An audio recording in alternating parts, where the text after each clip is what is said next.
অন্য কিছুই নয়, প্রিয় নবীর নূর নবীজির গোলাম ছাড়া অন্য কিছুই নয়। আরে নবীর গোলাম পরিচয় দেন যখন সফিনা, নবীর গোলাম পরিচয় দেন যখন সফিনা। আরে বনের সিংহ পথ দেখালো নাই কোনো ভাবনা, ঠিক না?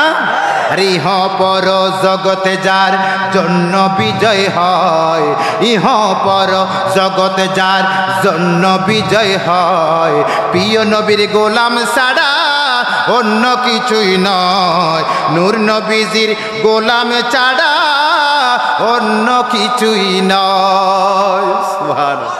আরো জবান খুলে যারাই আমার কামলিওয়ালার শানে বেয়াদবি করুক, আমরা বেয়াদবি করবো না, আমরা গোলাম হিসাবেই থাকবো। কথা বলেন ঠিক কিনা?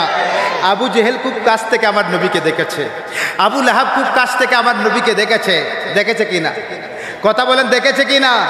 কিন্তু তারা রসুলুল্লাহকে, কথা বলেন, চিনে নাই, রসুলুল্লাহকে চিনে নাই। সুদূর ইয়মন থেকে, কোত্থেকে?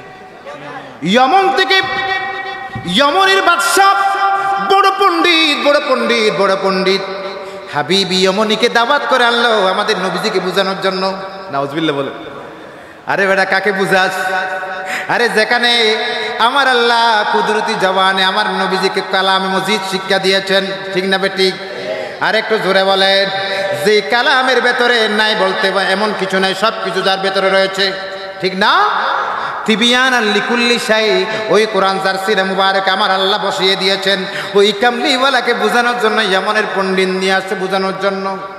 মক্কাতুল মুকাররমা, এখানে যারা হজে গিয়েছেন, আল্লাহর ঘরের সাথে লাগানো একটা পাহাড় আছে, ওই পাহাড়ের নাম জবলে আবি কুবাইস, জবলে আবি কুবাইস।